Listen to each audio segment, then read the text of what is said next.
श्रीरामचंद्र परब्रह्मणे नमः। श्रीगुरुभ्यो नमः। श्रीमात्रे नमः। श्रीगणेशाय नमः।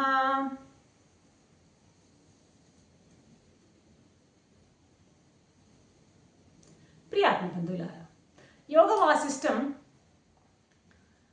నిర్మాణ ప్రకరణము 517వ భాగం. నిన్నేమంటున్నారు వశిష్ఠ మహర్షి? కాలం లేకపోతే సంసారం అనేది లేదయ్యా, చలనం లేకపోతే కాలం అంటే చలనం లేకపోతే అసలు సంసారమే లేదు. కాలం అంటే చలనమే. ఇక పరమాత్మ అనేవాడు అచలం, వాడు కూటస్థం, మిగతాదంతా చలనమే అని ఆపారు నిన్న. ఇప్పుడు చలనం అనేసరికి ఇప్పుడు అచలమైనటువంటి ఆ పరమాత్మకు దూరం అయిపోతుంది, అంతే కదా. ఇప్పుడు ప్రాణంతో మనసు ప్రాణం కలిసి జీవాత్మ, చలనం ఉంది కాబట్టి ఇక్కడ ఏంటంటే ఈ జీవుడిలో చలనం ఉంది కాబట్టి జీవుడు ఏమవుతున్నాడు? పరమాత్మకు దూరం అవుతున్నాడు. అచలమైనటువంటి కూటస్థమైనటువంటి పరమాత్మకు దూరం అయిపోతున్నాడు.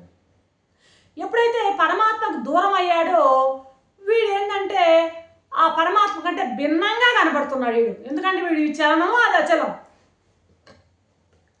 కాబట్టి మనం చేయవలసింది ఏంటి అని ఇక్కడ మహర్షి చెప్తున్నాడంటే, చలనాన్ని అచలంలోకి మార్చాలి అంటాడు. చలనాన్ని అచలనంలోకి మార్పు చేయి అంటున్నాడు.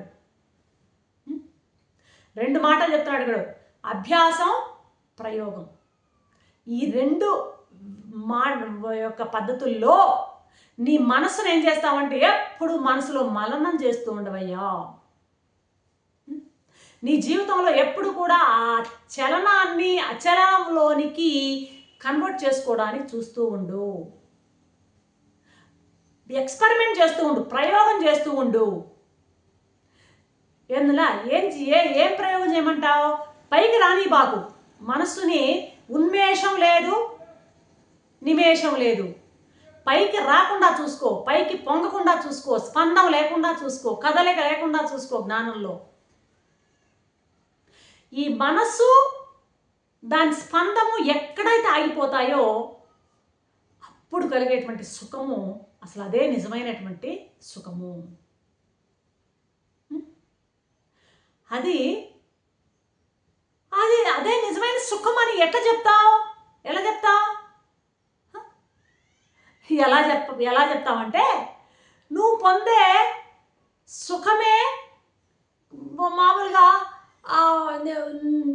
నువ్వు ప్రస్తుతం పొందుతున్న సుఖాలన్నీ కూడా పరిపూర్ణమైనవి కావాలి. వాటిలో పెద్ద అవలక్షణం ఉంది నువ్వు పొందేటువంటి సుఖాల్లో. ఏంటి అవలక్షణం ఉంది? ఏంటి ఆ యొక్క అందులో ఉన్నటువంటి ఆ పొరపాటుతనం ఏమిటి అంటే, శయము అతిశయం అంట. తగ్గిపోతూ ఉంటుందంట, సుఖం పెరిగిపోతూ ఉంటుందంట. ఒకే పదార్థము ఒకసారి మహా సుఖాన్ని ఇస్తుందంట, మరొకసారి మహా దుఃఖాన్ని ఇస్తుందట. ఆ పెరిగినటువంటి సుఖము అలాగే ఉండదంట, తగ్గిపోతూ ఉంటుందంట. శయ అతిశయాలు ఉంటాయి. ఏ సుఖమైనా సరే తగ్గిపోతూ ఉంటుంది, పెరిగిపోతూ ఉంటుంది, పెరిగిపోతూ ఉంటుంది, తగ్గిపోతూ ఉంటుంది, ఎక్కువ తక్కువలు. ఈ విధమైనటువంటి అవలక్షణం ఉంది నువ్వు పొందేటువంటి సుఖాల్లో, లౌకికమైనటువంటి సుఖాల్లో. పెరిగిపోతుండడం, పడిపోతుండడం, పైకి ఎదుగుతూ ఉంటుంది. ఆటు పోట్లు అనేటివి సహజంగా ఉంటాయన్నమాట దీనికి.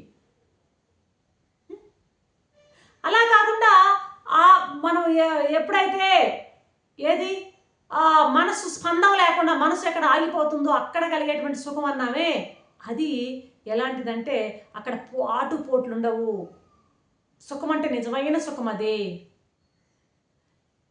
అది ఎలా ఉండాలో అలాగే ఉంటుంది.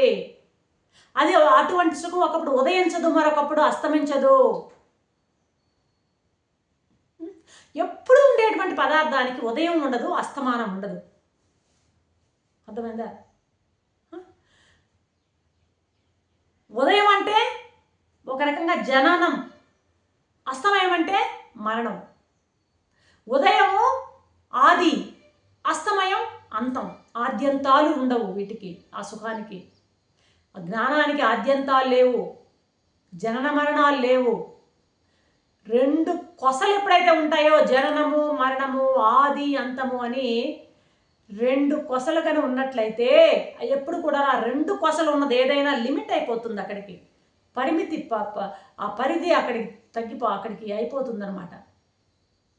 ఆ రెండు కొసలు లేకపోతే, ఆది అంతం లేకపోతే అది నిజమైన పూర్ణం కాదు. అంతవరకు ఆది అంతాలు ఉంటే, ఆ కొసలు రెండు పోతే, ఆది అంతాలు పోతే అది పరిపూర్ణము.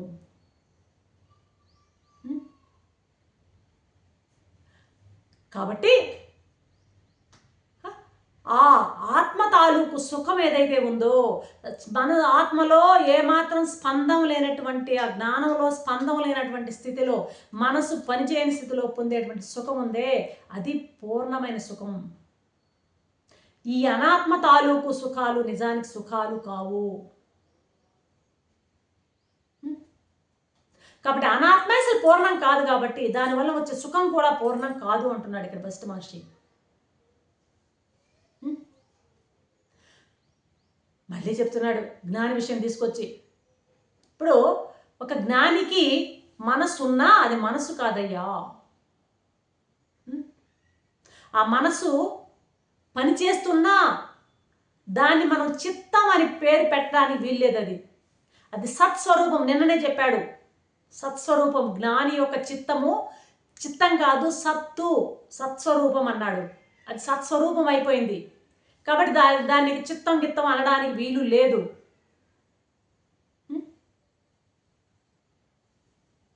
అసలు చిత్తం అంటే ఏంది? నీకు అన్యంగా దాన్ని చూస్తుంటే నువ్వు ఆ చిత్తం అనేది నీకు కనబడుతుంది.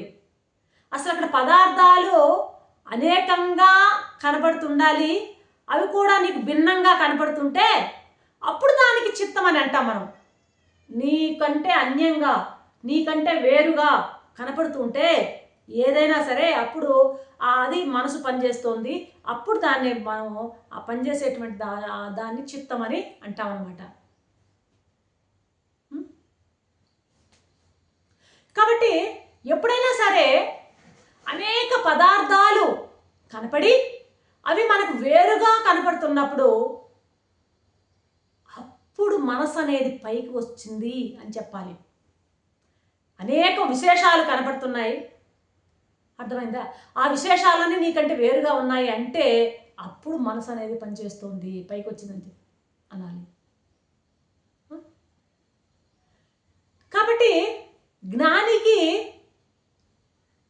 మామూలుగా అనేకమైనటువంటి అనేకంగా విశేషంగా ఉన్నటువంటి విడివిడిగా వేరువేరుగా ఉన్నవన్నీ కూడాను ఏకరూపంగా కనబడతాయి, సజాతీయంగా కనబడతాయి. సజాతీయంగా అక్కడ అన్నీ ఒకే రకంగా ఉంటాయి, ఏకత్వం ఉంటుంది అక్కడ. సజాతీయ విజాతీయ భేదాలు అతనికి ఏవి కనపడవు. అంటే అన్నీ కూడాను జ్ఞానికి ఆత్మగానే కనిపిస్తుంటాయి, గోచరిస్తుంటాయి. ఇప్పుడు ఇందాకేమనుకున్నాం, విడివిడిగా విశేషాలు కనబడితే అక్కడ నీ చిత్తం పనిచేస్తున్నట్టు లెక్క, చిత్తం పైకి వచ్చిందని లెక్క. ఇప్పుడు జ్ఞానికి అన్ని ఏకరూపంగా కనబడుతున్నాయి కాబట్టి అక్కడ చిత్తం ఎగిరిపోయింది, చిత్తం లేదు. చిత్తం దేని మీద ఆధారపడి ఉంటుంది? అనేకత్వం అన్యత్వం మీద ఆధారపడి ఉంటుంది. అనేకత్వం అన్యత్వంను ఆధారంగా చేసుకుని పైకి వచ్చేదే మనస్సు అంటున్నాడు ఇక్కడ వశిష్ఠ మహర్షి. ఆ విశేషాలని ఆధారంగా చేసుకొని పైకి ఎప్పుడైతే పరిగిస్తుంటుందో అప్పుడు అది మనస్సు అనేటువంటి డెఫినేషన్ ఇక్కడ ఇస్తున్నాడు వశిష్ఠ మహర్షి. అర్థమవుతుందా? కాబట్టి ఆ అనేకత్వం అన్యత్వం ఎప్పుడైతే పోతాయో, ఆ చూడడం ఎప్పుడైతే పోతుందో అప్పుడు మనసు ఏమవుతుంది? నిరాధారం అయిపోతుంది. ఎప్పుడైతే ఆ అనేకత్వం అన్యత్వం అనేటువంటి ఆ భేద భావాలు గనక ఆ మనసులోంచి తొలగిపోయినప్పుడు ఇక ఆ మనస్సు లేదు. ఎప్పుడు కూడా ఉన్నది పోదు, లేనిది రాదు, ఇంకెక్కడికో పోయింది అనే ప్రశ్నే లేదు అంటూ ముగిస్తున్నారు వశిష్ఠ మహర్షి. రేపటి ఎపిసోడ్లో ఏం చెప్తారో చూద్దాం. అంతవరకు సెలవు. సర్వం శ్రీరామచంద్ర చరణారవింద అర్పణం.